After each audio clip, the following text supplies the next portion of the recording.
जी दोस्तों नमस्कार। भूपेश आनंद lecture number 6 को आज मैं स्टार्ट करने वाला हूँ and specifically for skill level F5 performance management ACCA। We have already seen in the lecture number 5। जो लेक्चर नंबर 5 था उसमें आपने टारगेट कॉस्टिंग के कुछ बेसिक लॉजिक्स को समझने की कोशिश की। बेटे मैं आज थोड़ा सा और आगे लेके जाऊंगा टारगेट कॉस्टिंग। आज today we will be discussing some illustrations, some test to understanding and some of the most important points which are also there in F5 performance management। तो आप कैप्लॉन BBP आज ओपन कर लें, मैं आपको काफ़ी सारी बातें वहाँ से बताऊंगा। अभी आप जल्दी से रजिस्टर पहले ओपन करें और उसमें लिखें great good morning F5 performance management के बस आखिरी पड़ाव हैं। चैप्टर 4 के बाद चैप्टर 2 और 3 थ्योरी के बेटे डाटा इंफॉर्मेशन सिस्टम, और आप ये समझ लीजिए परफॉर्मेंस मैनेजमेंट के पूरे 15-16 चैप्टर्स मैंने कंप्लीट कर दिए with full detailed knowledge and concepts. तो आप सभी इस समय मेरे सामने चैप्टर नंबर 4 का लेक्चर नंबर 6 अपने रजिस्टर में लिख रहे हैं और आप ग्रेट मॉर्निंग लिख चुके हैं। And today again I will be telling you something about target costing, क्योंकि target costing is the most important demand of the time. अगर आप आजकल देखें तो आपको मालूम होगा कि जो प्राइम मिनिस्टर थे पाकिस्तान के, इमरान खान जब एक बार सऊदी अरेबिया गए तो उनको एक स्विस वॉच गिफ्ट में दी। वो स्विस वॉच मतलब उसकी वैल्यू मिलियंस में थी, उसमें कुछ गोल्ड था, डायमंड था, और फिर उन्होंने उसको अपने पाकिस्तान में आकर कुछ उसके अगेंस्ट वो केस भी हुआ कुछ कि उन्होंने कुछ खुद सेल कर लिया, खुद अपने आप उसे परचेज कर लिया। द पॉइंट है, मैं आज आपसे कहना क्या चाह रहा हूँ कि कई आजकल का जो ज़माना है बेटे, डिज़ाइनर का ज़माना आ गया। Designer clothes, designer watch, designer mobile phones. आप देखिए ना, आप कहीं ना कहीं we all have esteem needs. हम अपने आप को कुछ अलग दिखाना चाहते हैं बाकी सबसे, and we want to buy something other than that जिसके फीचर्स कुछ अलग हो, and we are ready to pay for that. So here comes the picture what is the relevance of target costing, what I mean by target। जैसे अर्जुन को कहा जाता था कि अर्जुन इस जगह तीर मारना, तो ये टारगेट है। तो पहले आप टारगेट देख लेते हैं कि आपको टारगेट सेलिंग प्राइस कितना है, आप कौन से कस्टमर्स को बेचेंगे, वो कस्टमर्स कितना आपको पे करने के लिए रेडी हैं। उसके बाद आप रिवर्स कॉस्टिंग स्टार्ट कर देते हो। इट मीन्स पहले आप टारगेट सेलिंग प्राइस कैलकुलेट करते हो। बेटे टारगेट कॉस्ट का टाइम बाद में आता है। तो मैं आज आपको यही बातें बताने वाला हूँ। आप सभी ऊपर रजिस्टर के ऊपर आप अभी लिख लें एजेंडा। आज के इस लेक्चर के थ्रू मैं एक बार दोबारा से आपको टारगेट कॉस्टिंग की बातें बताऊंगा। मैं आई will be taking the example of Soni, I will be taking the example of Swiss watches, I will be taking the example of designer clothes, I will be taking the example of designer watches, I will be taking example of designer shoes. सब कुछ designer. आजकल आप देखिए हर चीज designer की हो रही है। मैरिज भी कराने जाते हैं तो सब लोग उदयपुर जोधपुर वहां जा रहे हैं, because they want to show their esteem, they want to show their use, they want to show to the public that they are different, and for that they are ready to pay, because they are getting additional features and they are fulfilling their esteem needs. तो आज का ये जो chapter है, आज का ये जो कॉस्टिंग है बेटे, ये एस्टीम नीड से ही बना है, क्योंकि एक इंसान दूसरे से अलग हटके कुछ ऊपर है वो दिखाना चाह रहा है, and because of that he wants to have those things which are different from others, those material things which have some different features from others, and for that he is ready to pay. So today we will be firstly finding out that how much he is ready to pay, and then we will be deducting the target profit, and then we will be calculating the target cost, and then we will be doing the reverse cost। तो मैंने आज का सबसे important point सबसे पहले आज आपको target costing F5 Kaplan में लेके जाना है। उसके बाद आज हम test to understanding question number 6 करेंगे। और बेटे वेरी इंपॉर्टेंट रोल है वैल्यू एनालिसिस का, कि टारगेट कॉस्टिंग गैप कैलकुलेट होता है, and after calculating that gap that has to be minimized, and that can be minimized with the help of value analysis। target costing in case of service industries, service industries के case में हम target costing कैसे use करेंगे, and problems with target costing in service industries, and what are the problems. क्या target costing खाली manufacturing में use होगा या भूपेश हम क्लासेस के सर्विसेज देने में भी यूज होगा। बट हम भी कैलकुलेट करते हैं कि ACCA F5 का अगर हम if you are selling in the Google drive और in the mobile, how much would be the price, हमारे कॉम्पिटिटर्स क्या चार्ज कर रहे हैं, हम क्या चार्ज कर रहे हैं। ऐसा नहीं कि हम पहले करते हैं कि हमारे इतने घंटे के लेक्चर्स हैं इसलिए 1 घंटे का रेट ये है और हमारे हिसाब से तो 40,000 रुपीज इंडियन रुपीज की कॉस्ट होनी चाहिए for F5 because we have more number of recordings, we have more number of hours of recordings. अगर हम ऐसा करेंगे तो कोई भी हमारे से बाय नहीं करेगा। You getting. तो हमें क्या करना पड़ेगा, पहले मार्केट देखनी पड़ेगी, मार्केट का कंपटीशन देखना पड़ेगा, उनका प्राइस देखना पड़ेगा, उनके फीचर्स देखने पड़ेंगे। उसके बाद आप पहले सेलिंग प्राइस को टारगेट करेंगे, उसके बाद धीरे धीरे धीरे धीरे बैक ऑफ द एंड में जाएंगे। तो दोस्तों ये सारी प्रॉब्लम्स हम डिस्कस करेंगे। तो फर्स्ट पार्ट आज का, what is the difference between conventional मतलब traditional system and target costing system. बेटे जो कन्वेंशनल सिस्टम था, टारगेट जो ट्रेडिशनल सिस्टम है, जो कन्वेंशनल है, उसमें हम क्या करते हैं, डायरेक्ट मटेरियल कितना खर्च हुआ, पहले कॉस्ट कैलकुलेट कर लेते हैं, डायरेक्ट मटेरियल कितना है, डायरेक्ट लेबर कितने की है, डायरेक्ट एक्सपेंसेस कितने हैं, प्रोडक्शन ओवरहेड का एब्जॉर्प्शन कितना है, टोटल कॉस्ट कितना है, इतना प्रॉफिट चाहिए, this should be the selling price.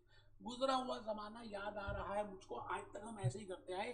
Firstly we will calculate that how much is the amount of cost we will be incurring, how much with the profit, desired profit we want, and then after adding that cost plus profit we calculate the price. But target costing में हम opposite करने वाले हैं। हम पहले selling price निकालेंगे कि customer देने को कितना तैयार है, मार्केट में क्या रेट है, उसके बाद हमें प्रॉफिट कितना चाहिए। तो टारगेट सेलिंग प्राइस से हम टारगेट प्रॉफिट लेस कर देंगे तो टारगेट कॉस्ट आ जाएगा। Then we want to find out कि अब ये टारगेट कॉस्ट आ गई है, इसको मिनिमाइज कैसे करें, because we want to earn this much of profit. तो ऐसे कौन से फीचर्स हैं जो हम इस प्रोडक्ट के हटा दें तब भी कोई फर्क नहीं पड़ेगा, ऐसे कौन से कंपोनेंट्स हैं जो हम हटा दें तब भी नहीं, because we want to minimize that cost, we want to control that cost. तो बेटे कॉस्ट कंट्रोल की बातें होंगी टारगेट कॉस्टिंग में, because we want to minimize that cost gap. हम कॉस्ट कंट्रोल की बातें करेंगे, हम कॉम्पिटिटर के प्राइस की बातें करेंगे। तो मैंने यहाँ पर डिफरेंस में एक लिखा है, आप भी अपने रजिस्टर को 2 पार्ट्स में डिवाइड करें पेज को। एक तरफ लिखें ट्रेडिशनल कॉस्ट प्लस प्राइसिंग और दूसरी तरफ लिखें advance target selling price based costing, because we have to do advanced, so you should be aware of what is the difference between traditional and what is the meaning of target। तो बेटे direct material $10 है जैसे assume कर रहे हैं, है ना, मैं एज्यूम कर रहा हूँ, डायरेक्ट लेबर $2 है, प्रोडक्शन ओवरहेड का अब्जॉर्प्शन $2 है, ये आपने $14 की टोटल कॉस्ट कैलकुलेट कर ली, प्रॉफिट $5 है। It means target selling price हमने कहा हमारा $19 आना चाहिए। हम इस तरह से चल रहे थे उस गुजरे हुए जमाने में, आज भी ऐसे ही चलते हैं कुछ। अच्छा, इस $19 में हमने ये नहीं देखा कि कंपटीशन क्या है, कॉम्पिटिटर कितना चार्ज कर रहा है। सपोजली कॉम्पिटिटर $18 चार्ज कर रहा है and we are charging $19, so we will be losing the market share and we are not ready to find out कि how we can control that cost. वो material cost हमने $5 की add तो कर दी, $10 की लेबर कॉस्ट ऐड तो कर दी, but how we can minimize that, because अगर वो मिनिमाइज होगा तो हमारा selling price, you know, it will be, my profit will be can be somewhat maximize. So in traditional system कुछ ड्रॉबैक्स हैं जो मैंने नीचे येलो कलर में हाईलाइट करके लिखे हैं। आपने अपने रजिस्टर के पेज को इसी तरह से करना है, क्योंकि मैंने कैपलॉन और बीपीपी को इसी तरह से डिवाइड करके दोनों पढ़ा बेटा। उसके बाद मैंने ये हैंड रिटन स्लाइड्स प्रिपेयर किए हैं। तो आप देखिए कि लेफ्ट हैंड साइड है ट्रेडिशनल कॉस्ट प्लस प्राइसिंग और राइट हैंड साइड है एडवांस टारगेट सेलिंग प्राइस। तो पहले आप ट्रेडिशनल में लिखेंगे लेट इट बी एग्जांपल, मैंने ये एग्जांपल लिखा है, direct material, direct labour, this profit is this, selling price is $19 और ये $19 में लिखा मैंने ignores how much customer is willing to pay. $19 में हमने इस बात का ध्यान ही नहीं रखा कि कस्टमर कितना देना चाहता है, क्या पता ज़्यादा देना चाहता हो, क्या पता कम देना चाहता हो। हमने खाली अपना, जैसे होता है ना, एक भेड़ होती है, गाय, एक बकरी होती है, बिल्कुल सीधा सीधा सीधा सीधा चलती रहती है ना। जैसे हमने कुछ वो पर्दा लगा लिया, वो सीधा सीधा देखिए, इधर भी नहीं देखेंगे, इधर भी। We have not seen the customer, we have not seen the market, we have not seen the competitors, but just we are only concerned with how much amount of cost we have incurred, and then we add the profit, and then we say this much is the price. So that is not doing in today's parlance. We will be following target costing and it ignores competitor prices। मतलब ये $19 का जो selling price है ये competitor के prices को भी ignore कर रहा है, and this $19 ignores cost control because we can minimize the cost. तो इन सभी के लिए we have a now new picture, you know, we have seen in lecture number 5 also. Target costing की बात करेंगे, price that customer is willing to पे।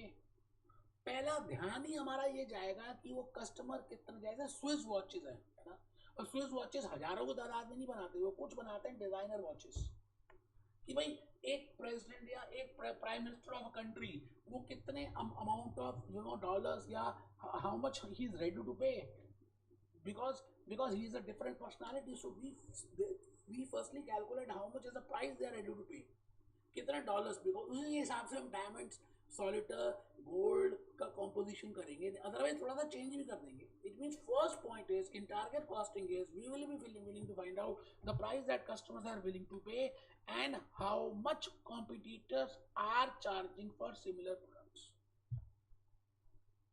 ठीक है ना. Target cost will be arrive कैसे.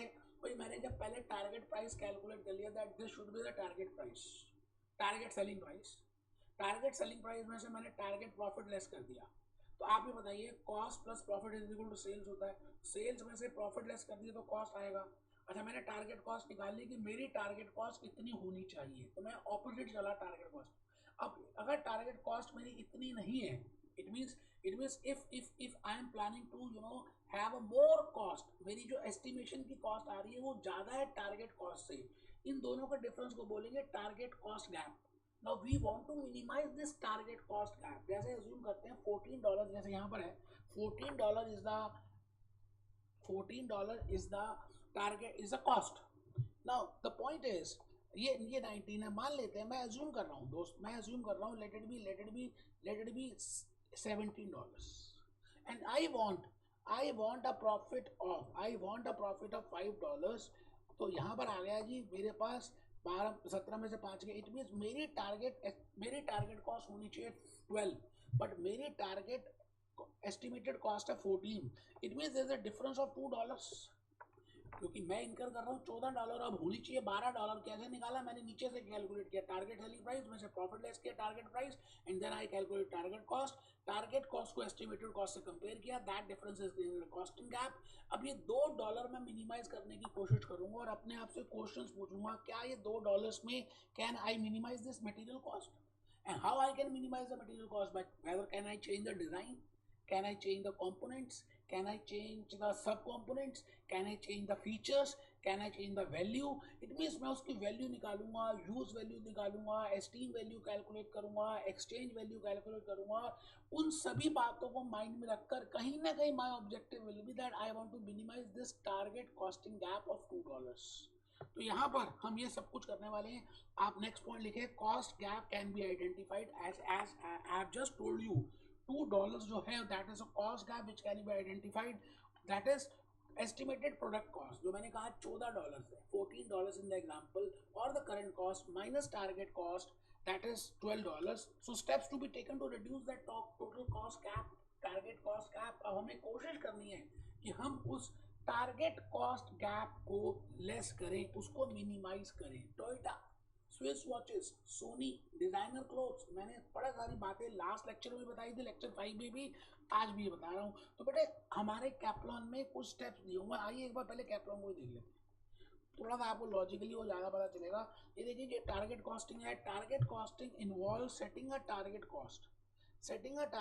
कैसे निकालेंगे setting a target cost, selling price minus target price by subtracting a desired profit from a competitive market price. Real world users include this. ठीक है जी, ये हम देख लेंगे. अभी एग्जांपल में आ रहे हैं टारगेट कॉस्टिंग के नीचे, हम आ गए नीचे. तो these are the steps to be used in deriving a target cost for manufacturing industries.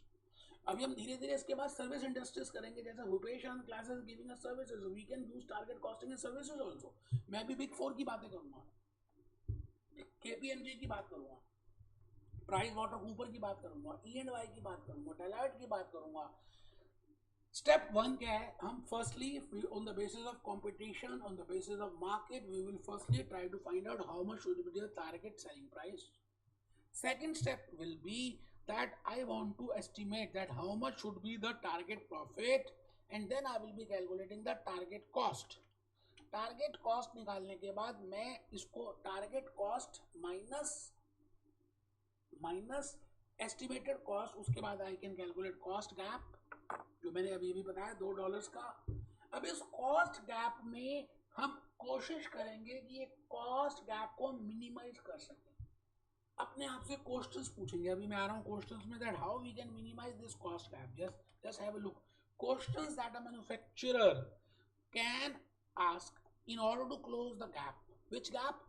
Target costing gap. Because मेरी कॉस्ट होनी चाहिए थी $12, बट है $14, जो मैंने एग्जांपल दिया. तो $2 कम करने के लिए मैं पूछ रहा हूँ क्या मैं ये कर सकता हूँ? Can material be eliminated? Can a cheaper material with this? Can labour can with this? Can productivity can with this? Can this can with this? It means I will be finding out different different questions, और उसकी help से मैं ये check करूंगा कि क्या ये मैं कॉस्ट कैलकुलेट कुछ लेस कर सकता हूँ. And I will be using a concept named as value analysis. क्योंकि वैल्यू एनालिसिस से भी मैं ये चेक करूंगा कि क्या वो मटेरियल की कॉस्ट में कुछ मिनिमाइज कर सकता हूँ. अब सवाल आता है वैल्यू होती क्या है? Value means the benefit which a customer is getting by buying that product. जैसे आप कैडबरीज की चॉकलेट खाते हो, आपने $50 ₹50 पे किए, तो you are expecting a value कि मेरे को इससे इतनी वैल्यू मिले. No, value can be different. जो आपने ₹50 दिए Indian rupees and you have purchase silk chocolate, that is exchange value. ₹50 दिए और चॉकलेट ले ली, that is exchange value. But आपने एक्सपेक्ट किया कि जब मैं ये खाऊंगा तो इतना मुझे इंजॉयमेंट मिलेगा, मुझे इतना मजा आएगा, इतने प्रोटीन्स आएंगे, इतने फैट्स आएंगे. It means you have expected something. That something is named as use value. Because value analysis में हम यही बात को फाइंड आउट करने की कोशिश करेंगे कि वैल्यू कितनी मिनिमाइज कर सकते हैं. अच्छा, वैल्यू होती कितनी तरह की है? क्योंकि उसमें कुछ वैल्यू मिनिमाइज कर सकते हैं. एक होती है एक्सचेंज वैल्यू, एक होती है यूज वैल्यू, एक होती है एस्टीम वैल्यू. बेटे, कुछ ऐसी बातें होती हैं जो एस्टीम होती है, जिससे आप ये शो करते हो कि आप बड़े हो, you know. So we will want to find out कि हम क्या मिनिमाइज करें so that material cost can be minimize. Generally हम एस्टीम वैल्यू को और जनरली यूज वैल्यू को हम चेंज नहीं करते, but still we want to find out. तो वो बातें मैंने अभी बताई हैं. आप देखिए, पहले एक बार आप थोड़ा सा और लिख लें, फिर हम इसमें आएंगे. मैंने कहा जी स्टेप नंबर 1 आप बनाएं. बेटे, वहां पे भी बनाया हुआ था, मैंने घड़े बना दिए. Step number 1, you will be calculating target selling price. सबसे पहली बात ही हम टारगेट सेलिंग प्राइस कैलकुलेट करेंगे. Step number 2 will be we will be calculating the target profit, कि हमें प्रॉफिट कितना चाहिए on the basis of ROI. And then step number 1 minus step number 2, that will be target cost. And then step number 4 will be how much will be the target cost gap. It means हमारी estimated cost कितनी आ रही है या actual cost कितनी आ रही है और target cost कितनी होनी चाहिए. And this difference is named as target cost gap. And this gap is to be minimized by asking different questions, जो मैंने अभी अभी दिखाया. क्या मैं डिजाइन चेंज कर दूं? क्या मैं कोई कंपोनेंट को मिनिमाइज कर दूं? क्या उसके फीचर्स चेंज कर दूं? तो I want to find out the value and I will be taking the help of value analysis. तो सवाल आता है कि वैल्यू है क्या? मैंने अभी अभी ये बताया आपको कि value is the cost incurred by the firm for product. आप कुछ भी खरीदते हैं, जैसे मैंने ये पेन परचेज किया, electronic pen, I have paid ₹15,000. So it the value of this pen is ₹15,000 for me, because I am expecting something from this exchange. तो मैंने लिखा जी value is cost incurred by the firm for product, a function to use and esteem value. उसको देखेंगे अभी use value क्या, esteem value क्या. आप कुछ भी देते हो, दो वजह से देते हो, कि आपको उससे कुछ बेनिफिट मिलेगा और आपकी कुछ एस्टीम नीड्स फुलफिल होंगी. आप अपने आप को सुपीरियर दिखाना चाहते हो. एक्चुअली में जब आप एप्पल के फोन्स लेते हो तो आप उसमें दो चीज़ें एक्सपेक्ट करते हो कि आपके पास एप्पल है, जब आप एप्पल का फ़ोन बाहर निकालेंगे आईफोन, तो सब लोग देखें और उन सब का इंप्रेशन आपके लिए कुछ अच्छा आए. एक तो ये एस्टीम यूज होगी, प्लस आप जब उसको यूज करें तो it will give you something, you know. So that is use value when you use it, and when you show it, that is esteem value. It means you are ready to pay ₹50,000, ₹80,000 Indian rupees, or this much number of dollars, because that is the value of that iPhone. And actually you are paying for two, use value and esteem value. तो हम यहाँ पर क्या करेंगे, value analysis में हम ये check करने की कोशिश करेंगे कि क्या हमको यूज, क्या हम कुछ एस्टीम या कुछ कंपोनेंट्स को चेंज करके क्या वो कॉस्ट गैप को मिनिमाइज कर सकते हैं. आप मेरी बात को शायद समझ पा रहे हैं. ठीक है जी. तो एक एक्सचेंज वैल्यू होती है जो आप पैसे देते हैं, जैसे मैंने कहा सिल आपने ₹50 और you have paid ₹50,000 for buying that iPhone, और you have paid ₹50 for buying that silk chocolate. तो वो एक्सचेंज वैल्यू हो गई. एक्चुअली में एक्सचेंज वैल्यू के दो कंपोनेंट्स होते हैं, one is use value and second is esteem value. तो मैंने अभी आपको इसमें बता दिया यूज वैल्यू क्या है, ability of a product to perform it specific intended purpose. आपने जो आईफोन लिया उसके पीछे लॉजिक था कि आप एक पर्पस को फुलफिल करना चाहते थे. And esteem value means it is related to the status. It means exchange value is a mixture of use value and esteem value. Now the point is, as a management accountant, I want to minimize that cost gap, and because of that cost gap I want to do value analysis. आप देख रहे हैं कहानी कहाँ से बात निकली तो कहाँ तक जाएगी, आप देख रहे हैं कहाँ से बात स्टार्ट हुई थी और कहाँ तक मैं पहुंच गया, मैं वैल्यू एनालिसिस तक पहुंच गया। तो मुझे क्वेश्चंस पूछने हैं, तो आई विल इट मींस, तभी तो मैं कहता हूँ in target costing we will be using cost control. हम एक्चुअली में कॉस्ट कंट्रोल कर रहे हैं, which is a very benefit for for any organization. I think आप शायद बात समझ पा रहे हैं। Objective to close that cost gap. Why I want to close that cost gap? Because वो कॉस्ट ज़्यादा हो रही है, मुझे वो कम करना है, क्योंकि अगर मैंने वो कम नहीं किया तो मेरा प्रॉफिट कम होगा। I want to earn that much of profit. तो first is whether all features are required, whether we use part can be, whether the part of product feature can be used, can cost advantages be obtained, economies of scale, experience curve, production design, innovation, क्या मैं को innovate कर दूं, क्या मैं economies of scale से कुछ और मिनिमाइज कर सकता हूँ। तो मैं इतनी सारी बातों को अपने आप से पूछूंगा जो मैंने अभी अभी आपको क्वेश्चंस बताए। Ultimately the objective is I want to minimize that cost. ठीक है सर, तो मैं अब आ रहा हूँ दोबारा से आपके सामने एक क्वेश्चन करके देखते हैं, सो दैट आपको पता चले कि लॉजिकली जो मैं कहना चाह रहा हूँ आपको समझ आया भी या नहीं। आइए जी, क्वेश्चन नंबर 6 कैप्लॉन का पढ़ेंगे आराम से। मैं 1 मिनट दे रहा हूँ, अब इसको पढ़िए, देखिए क्या क्या क्या कहता है ये question. A company is currently considering expansion into manufacturing 2 new products. एक कंपनी है जो 2 नए प्रोडक्ट बनाना चाहती है, एक प्रिंटर और दूसरा डिजिटल कैमरा। ठीक है सर, एक प्रिंटर, ये प्रिंटर और digital camera. Company normally use a pricing policy of 10% markup on standard prime cost on its products. मतलब कंपनी अपना जो सेलिंग प्राइस है 10% का ऐड करती है। ठीक है sir. However, as both printing and camera markets are highly competitive, printing and camera markets are highly competitive, दोनों की दोनों बड़ी ज़्यादा competitive है। It means आपको ये भी चेक करना पड़ेगा कि कॉम्पिटिटर्स कितना चार्ज कर रहे हैं ना, उसके accordingly you have to firstly find out the target selling price and then you have to move backward and then you calculate the target cost. Okay, the finance director जो आप हैं, because you have cleared ACCA, is considering using a target costing approach that wants to retain the same markup। मतलब हम target costing use करना चाहते हैं जिसमें markup वो 10% का ही रहे। ठीक है sir. The maximum price the market support is, इसका मतलब है जो कॉम्पिटिटर्स चार्ज कर रहे हैं वो $200 चार्ज कर रहे हैं। इट मीन्स मैं आपसे कहूँ कि $200 सेलिंग प्राइस है, इसमें से अगर मैं प्रॉफिट लेस कर दूँ तो मेरे पास कॉस्ट आ जाएगी, और फिर मैं आपको बताऊंगा कि इसमें से if I compare with the target cost and then I can see that whether I can minimize it और नॉट। आराम से। The maximum price the market will support is $200 per unit of the new printer. 60% of direct cost of each printer is expected to be polymer. इसका मतलब जो 60% cost है वो variable cost है। ठीक है सर, आराम से क्वेश्चन को पढ़ना, ये भी करेंगे। डिजिटल कैमराज के लिए क्या लिखा, 40% और direct cost of each camera is expected to be software. वो कहते हैं जो भी डिजिटल कैमरा की कॉस्ट है वो 40% है। The minimum price can source the software necessary to make one digital camera is, वो कह रहे थे $76 है। इट मीन्स ये 40% है, which was build into this company can determine that cost gap between budgeted cost per digital camera and the target cost is this। cost gap भी दे दिया उन्होंने।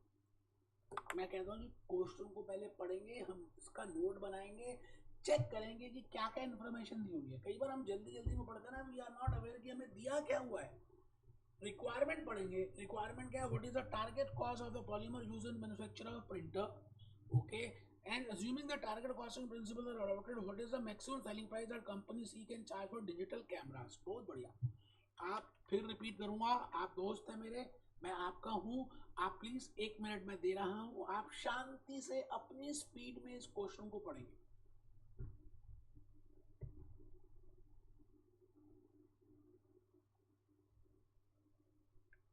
मैंने बड़ी प्यारी प्यारी सी स्लाइड्स प्रिपेयर की हैं इसके लिए। जैसे मैंने एक कंपनी बना दी है ना, कंपनी मैंने झोपड़ी बना दी। Now this company is going for expansion and they want to produce either printer और digital camera, and as per the language of the question they want to use target costing, and they are watching that how much is the price which a competitors are charging for printer and how much is the price they are charging for camera.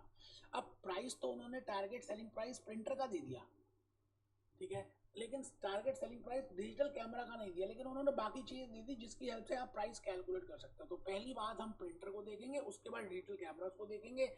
आज आपके सामने मैं यहाँ पे खड़ा हूँ। इन case of printer आप सब लिख रहे हैं, नो डाउट कैप्लॉन ने आंसर दिया है, लेकिन दोस्तों वो समझ ही नहीं आएगा जब तक आप ये नहीं लिखोगे। In case of printer we have to calculate polymer cost. हमें प्रिंटर के लिए क्वेश्चन कह रहा है पॉलीमर कॉस्ट निकालनी है। अब वहाँ पर हमारे को टारगेट सेलिंग प्राइस गिवन है $200, ठीक है जी। तो $200 क्या टारगेट सेलिंग प्राइस, उसमें हमें पता है 10% का मार्कअप है। मैं कहता हूँ जी, आप मानो आपको बचपन से समझ आता है कि अगर हम कोई चीज़ 100 ले लें या x ले लें, मैं कहता हूँ लेट द अज्यूम कर लेते हैं हमारी ये टारगेट कॉस्ट थी, मान लेते हैं 100, है ना। टारगेट कॉस्ट में हम 10% मार्कअप ऐड करते हैं, तो हमारा टारगेट सेलिंग प्राइस कितना हो गया? 110। तो मैं ये कहता हूँ टारगेट सेलिंग प्राइस अगर 110 है dollars, then target cost is $100। I think ये रिलेशनशिप समझ आ रही है। If target selling price is 200 and how much will be the target cost? I think you are getting my point. मैं 100 use कर रहा हूँ और 100 की बेसिस पे I am calculating, because I know that polymer cost is 60% of direct cost. So now direct cost can be calculated with help of cross multiplication. आप आराम से पहले देखें, मैंने वैसे कर तो दिया है, मुझे शर्म आ रही थी करते हुए भी, क्योंकि सिंपल सा 3rd क्लास का बच्चा कर लेगा। आई have just used cross multiplication. तो डायरेक्ट कॉस्ट है $100, मान लेते हैं, क्वेश्चन में गिवन नहीं है, मैं अज्यूम कर रहा हूँ, क्योंकि जब भी कुछ गिवन नहीं होता तो $100 ले लें अगर। तो डायरेक्ट कॉस्ट मीन्स, मैंने कहा जी मान लेते हैं this is the cost as $100। Direct cost और टारगेट कॉस्ट $100, मार्कअप 10% ऐड हो तो 110। अगर 110 है तो वो 100 है, और अगर 200 है तो कितना होगा? तो मैंने कैलकुलेट किया दोस्तों क्रॉस मल्टीप्लाई करके, और मेरे पास डायरेक्ट कॉस्ट आ गई 181.82। Let it be target cost, और मैं इसको मान रहा हूँ कि डायरेक्ट कॉस्ट $181.82। क्या आपको सबको लॉजिकली समझ आ रहा है? अच्छा, इसका 60% पॉलीमर कॉस्ट है, तो 60% निकाल लीजिए। 60% of this that comes to 109। अब इतने प्यार से, मोहब्बत से, आराम से एक्सप्लेन नहीं किया कैप्लॉन ने, उन्होंने तो बस आंसर देके काम खत्म किया बेटे। लेकिन आप ईमानदारी से करेंगे तो आपको ज़्यादा समझ आएगा, ठीक है सर। सेकंड पार्ट है वो कह रहे हैं कि डिजिटल कैमरा की आप टारगेट सेलिंग प्राइस निकाल के दिखाओ। क्यों? क्यों वो साथ में वो कह रहा है कि 40% जो है दैट इज सॉफ्टवेयर कॉस्ट। तो उसने एक तो रेशियो दे दी 40% और दूसरा अमाउंट दे दिया $76। आप बताइए, अगर मैं 100 ले लूँ, लेट द टारगेट कॉस्ट भी 100, तो सॉफ्टवेयर कॉस्ट होगी 40। अगर ये 40 है तो वो 100 है, और अगर $76 है तो कितना हुआ? आई थिंक आप समझ रहे हैं। तो मैंने कुछ भी नहीं किया दोस्तों, क्रॉस मल्टीप्लाई करके $190 का आपके लिए यहाँ पर आराम से मैंने कॉस्ट कैलकुलेट कर दिया। अब 190 मेरे पास आ गया ना, उसके बाद तो कुछ है ही नहीं दोस्त। $190 आपकी करंट कॉस्ट है। मुझे ऐसा लग रहा है कि टारगेट आपका एस्टिमेटेड टारगेट कॉस्ट हुआ। अच्छा, टारगेट कॉस्ट कितनी है? टारगेट कॉस्ट कितनी है? 23.70। अच्छा, टारगेट कॉस्ट निकालना है, गैप दिया हुआ 23.70। तो आपको पता है टारगेट कॉस्ट गैप कैसे निकालते हैं? Target estimated target price, target cost minus target cost, या करंट कॉस्ट, ऐसा मान लें, current cost minus target cost, cost gap. अब कॉस्ट गैप दिया हुआ है, ये वाली बात भी दी हुई है, तो आई थिंक ये निकाल सकते हैं। तो वही मैंने किया दोस्त, ज़्यादा वो मुश्किल नहीं है, आराम से हो जाएगा। अब मैं लास्ट पहलू पे आ चुका हूँ आपके इस टारगेट कॉस्टिंग में, और उसका नाम है कि क्या whether target costing can be use in इन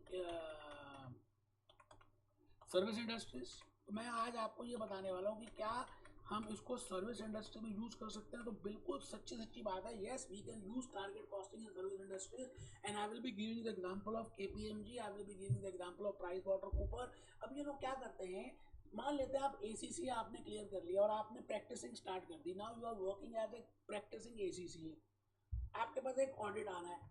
अब आपको ऑडिट में कोटेशन रखनी है पहले कि how much is the price you will B charging for this amount of work, और अकाउंटिंग वर्क और टैक्सेशन वर्क। तो पहले आप कोटेशन रखेंगे, और आपको मन में है कि मेरे को ये डील मिल जाए, तो आपने कोटेशन रखी लेट इट बी कंपटीशन के बेसिस में, that let it be $20,000 I will B charging. Assume करते हैं आपका $20,000 में आपको वो कॉन्ट्रैक्ट मिल भी गया, but the point is that $20,000 जो आपने अकाउंटिंग वर्क के लिए रखे या इधर फॉर टैक्सेशन वर्क और any purpose, you know, now that is selling price. अब आप बैक कैलकुलेशन करोगे कि वो $20,000 मेरा सेलिंग प्राइस है, तो उसके लिए मैं कितने जूनियर स्टाफ रखूं, कितने नंबर ऑफ आवर्स का काम करूं, कितने क्वालिफाइड एसीज रखूं, कितना अप्रेंटिस रखूं, कितने ट्रेनिंग रखूं, so that I can meet that 20,000। It means आप उस मिक्सचर को चेंज करोगे अपने $20,000 को मीट करने के लिए। तो मैं आपसे क्या कहना चाह रहा हूँ, yes I can use service this target costing in service industry. अब सवाल आता है कि अगर आप ये एक दो बातें लिख लेते हैं तो आपको ज़्यादा समझ आएगा। दोस्त, मैंने ऊपर लिखा target costing in service organisations, target costing in service organisations. No doubt अभी तक जो हमने बात की मैन्युफैक्चरिंग की बात की, बट मैं आपको इस नोट के थ्रू ये बताना चाहता हूँ, yes you can use target costing even in service industries. As a Bhupesh Young classes, we are using target costing for F5 park price, you know, and for that target cost हम check कर रहे हैं, we are using target costing only, ठीक है। तो आप service industry में use कर सकते हैं, same as in case of target costing in manufacturing sector. जो मैन्युफैक्चरिंग सेक्टर में है बिल्कुल वैसा ही need of the market to be identified and understood. जैसे हम मैन्युफैक्चरिंग में करते थे, कॉम्पिटिटिव प्राइस क्या है, कस्टमर कितना देना चाहता है, उसकी यूज वैल्यू क्या है, उसकी एस्टीम वैल्यू क्या है, उन सबको निकालने के बाद हम प्राइस कैलकुलेट कर लेते हैं, जैसे KPMG प्राइस वाटर वो निकाल लेते हैं, कॉन्ट्रैक्ट प्राइस अकाउंटिंग वर्क का मैंने यहाँ पे लिखा भी है। एंड देन पार्टनर्स फिर क्या करते हैं, टोटल प्राइस जो उन्होंने कोट किया, जो जितने में उनको कॉन्ट्रैक्ट मिला, उसके बाद वो बैक एंड पे कैलकुलेशन करके अपने आवर्स कैलकुलेट कर लेते हैं, that how much hours will be devoting to that. और ये आवर्स में जूनियर स्टाफ कितना होगा, क्वालिफाइड कितने ACCs कितने होंगे, इंडियन चार्टर्ड अकाउंटेंट कितने होंगे, and then they can calculate and then they can you know quote the price. Last पड़ाव पे आ चुका हूँ कि क्या टारगेट कॉस्टिंग में सर्विस इंडस्ट्री में कुछ प्रॉब्लम्स भी हैं? यस हैं, क्योंकि मैं आपको जिस तरह से पढ़ा रहा हूँ, यू नो, मैं बॉडी लैंग्वेज यूज कर रहा हूँ, मैं बिल्कुल खड़े होकर पढ़ा रहा हूँ, मैंने टाई लगाई है, मैं बिल्कुल एनर्जी लेवल से पढ़ा रहा हूँ। अब एक दूसरा है जो बैठ के पढ़ा रहा है, ढीला ढीला पढ़ा रहा है, कैपला में मार्क करके पढ़ा रहा है, PPT ऑलरेडी बना दिए। अब हम प्राइस वो वाला भी देख रहे हैं कॉम्पिटिटिव, और हम अपना प्राइस उसके बेसिस पे चार्ज कर रहे हैं। बट सर्विसेज में every service is intangible, every service is different, we I am giving you different things. मैं वो एनर्जी दे रहा हूँ, वो एनर्जी आप दूसरे टीचर में नहीं ढूंढ सकते। अब सवाल ये आता है कि वो तो ठीक है, लेकिन जब हम प्राइस कैलकुलेट करते हैं तो हम उसका प्राइस देखकर अपना प्राइस सेट कर रहे हैं, so that is wrong. So there are some problems, you know, in case of manufacturing industry there is no problem of target costing, but in case of service industry no doubt we can use target costing in service, but there are some problems. तो पहले आप heading लिख लेंगे, फिर हम capital में जाकर उसको एक्सप्लेन करते हैं। Problems with target costing in service industries में पहली प्रॉब्लम है, सर्विसेज इंटेंजिबल होती हैं, आप टच नहीं कर सकते, आप खाली क्वालिटी को फील कर सकते हो। दूसरी प्रॉब्लम है दे आर इनसेपरेबल, मतलब आप सेपरेट नहीं कर सकते, ठीक है। थर्ड इज हेट्रोजीनिटी, सब अलग अलग होती हैं, सबके पढ़ाने का तरीका अलग अलग है, सब अलग अलग पढ़ाते हैं। भाई ये तो कह नहीं रहा कि मैं बेस्ट पढ़ा, but everyone has a different you know feature. Perishability and no transfer of ownership, आप सभी के सभी प्रॉब्लम्स के हेडिंग लिख रहे हैं। देखिए पेपर में बार बार पूछा उन्होंने, एग्जाम किट में भी है और आपके बार बार मॉक टेस्ट में भी आ रहा है। Problems with target costing in service industries. First problem is intangible. Second problem is inseparable. Third problem is heterogeneity. Fourth problem is perishability. Fifth is no transfer of ownership. मैं आपके सामने इस समय आपके लिए एक बार जल्दी से कैप्लोन ओपन कर देता हूँ, सो दैट आपको तसल्ली हो जाएगी साहब मैं वहीं से बता। अच्छा ये तो मैंने कर ही दिया, target costing in service organisations, ठीक है जी, ये आप एक बार पढ़ना। अब मैंने आपको ये बताना है कि but are the problems which are there in target costing if I use in service industries. तो मैंने सबसे पहले बताया इंटेंजिबिलिटी, अभी आपको एक्सप्लेन कर भी दिया है what I want to say in regard to intangibility. Second is inseparability, heterogeneity, perishability and no transfer of ownership.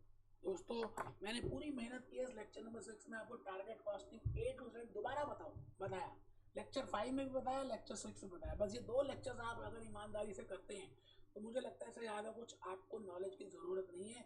अब मैं लेक्चर नंबर 7 में मिलूंगा बेटे। लेक्चर नंबर 7 में आई will be using life cycle costing, उसके भी 2-3 लेक्चर्स लेंगे क्योंकि बड़ा इंपॉर्टेंट है life cycle costing. After Covid scenario, Covid trend की बातें करेंगे, है ना। तो target costing is important, activity based costing is important, life cycle is important, और मैं टोटल क्वालिटी मैनेजमेंट की बातें भी करूंगा, वो थॉरोपुट अकाउंटिंग में यूज करूंगा। बट आप सुनना, ध्यान से देखना जो भी मैं लेक्चर बता रहा हूँ, इवन दो वो F2 का है लेकिन आपके लिए रेलिवेंट है यार, ईमानदारी से नोट करना। मिलते हैं बेटे, be happy, B jolly, B cheerful.